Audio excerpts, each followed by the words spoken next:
It's Thursday, May 8th, 2026. My basement, somewhere in Illinois. Dear Beethoven and Dinosaur, I accept the fact that I had to set aside the games I'm currently playing to make time for Mixtape. And yes, it was absolutely worth it. The truth is, I had no idea what I was getting myself into. I thought I was sitting down to play a game. What I got instead was an experience that hit me in ways I wasn't expecting. My only regret is that I can't go back and play it again for the first time. But this isn't about regrets, it's about memories. So sit back and let me tell you my story.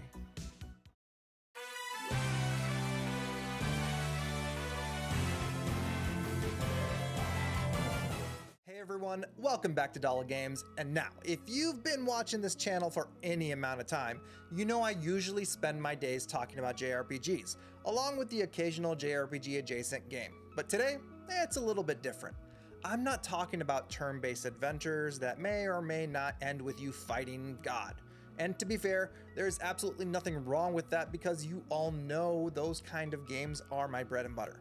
No, today I want to talk to you about a game, or maybe more accurately, an experience called Mixtape. And I say experience because yes, it is a game in a very loose sense, but it also feels like something more than that. I'm not going to lie to you, I got real emotional by the end of it, and it definitely had me thinking about my own memories, friendships, and the songs that define different moments in my life. So by the end of this video, I think you'll understand exactly what I mean. And if you enjoy videos like this, or if you just like hearing me ramble about games, consider subscribing to the channel. I'm currently on the road to 2,000 subscribers, and every single subscription helps me get one step closer.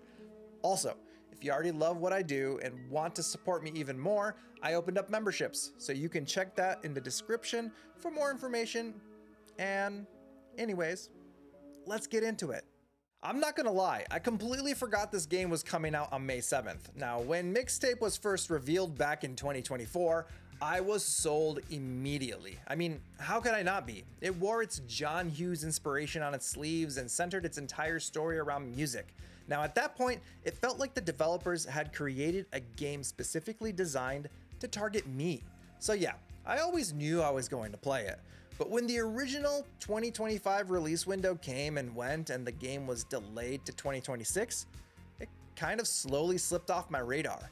Then it suddenly hit me that Mixtape was finally launching May 7th, 2026.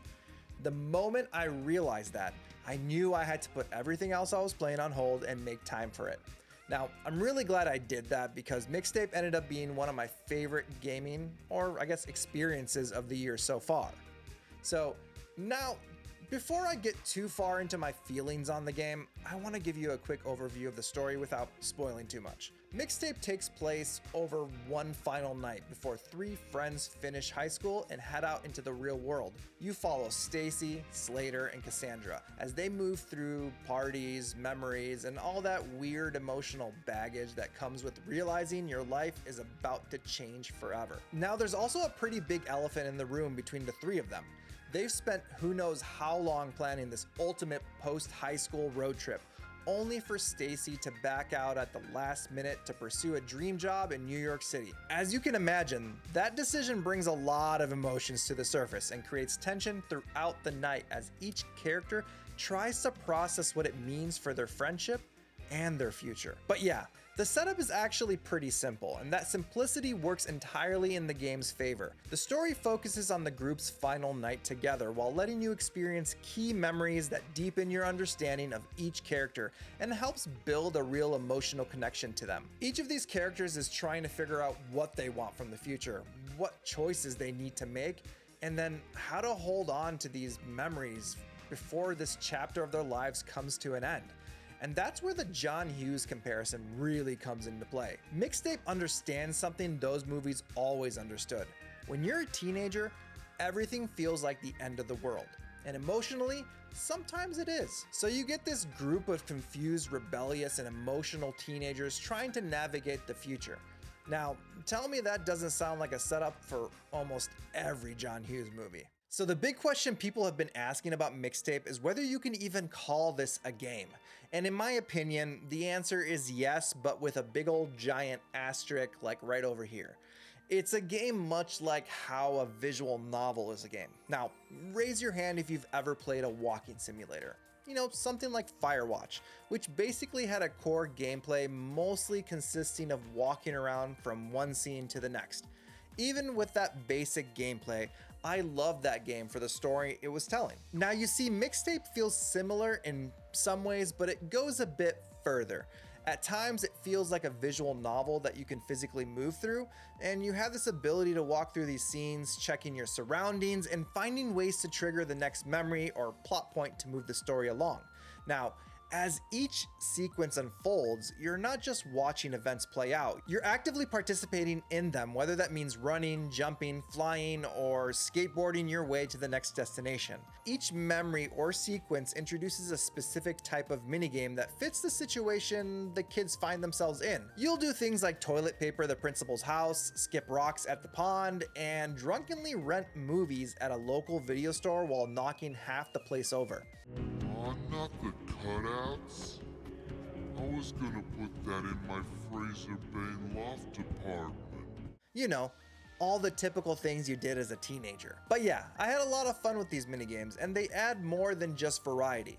They help push the narrative forward by weaving in banter and character development throughout each of these sequences. One thing I really love about Mixtape is how fantastical some of these moments become. There were scenes that immediately reminded me of the cult classic early 2000s Beatles musical Across the Universe, which I was absolutely obsessed with. Now, I would show off a clip, but I'll get copyright struck to hell with Beatles music, and we don't want that happening, do we?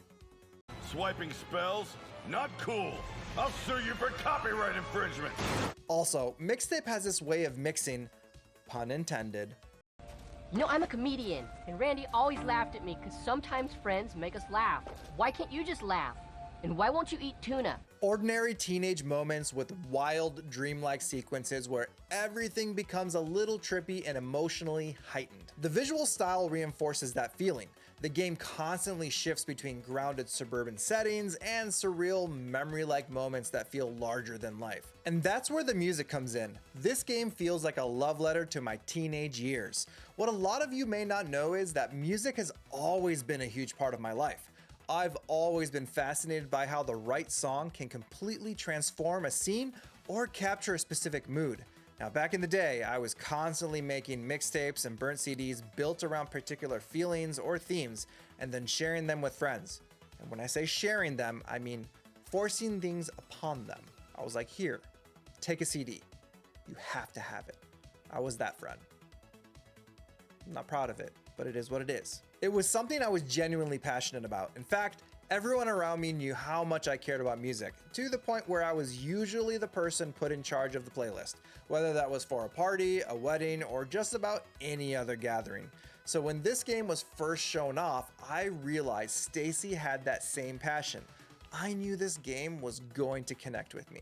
As you make your way through the story, Stacy occasionally breaks the fourth wall to introduce the next track and explains why it fits what the group is about to experience. From there, the scene unfolds, with the music setting the tone for everything that follows. The soundtrack is packed with incredible songs from artists like The Cure, Joy Division, Portishead, The Smashing Pumpkins, and many more. The developers did a fantastic job pulling together a wide range of music, and every track feels carefully chosen to match the emotion of that moment. My only concern is how long they'll be able to keep the licenses for all of this music in the game. Hopefully this gets a physical, because I'm guessing that one day this might get delisted for licensing reasons. I do have one gripe with the music sound in this game, and that's just from a general mixing perspective. I don't know if it was something to do with my sound settings, but for some reason the sound would lower and raise in very abrupt ways to deal with the dialogue or lack thereof. It was very jarring as you played, but I'm sure it will be something that will be patched out in the future. I don't know. Either way, it didn't ruin my experience ultimately. To pull things back into perspective, I know I've spent a lot of time talking about how deeply this game resonated with me.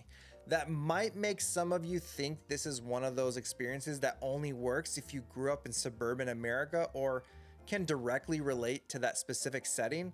And I completely understand why you might feel that way, but I honestly don't think that's something you need to worry about. Some stories transcend cultural boundaries. Take a movie like The Breakfast Club. It has connected with people all over the world for decades. Has everyone lived the exact same life as those characters? Of course not. I know I didn't, but that doesn't stop me from putting myself in their shoes and connecting with what they're going through. Now, depending on where I was in my life, I found myself relating to different characters despite whether I've lived that exact life as them.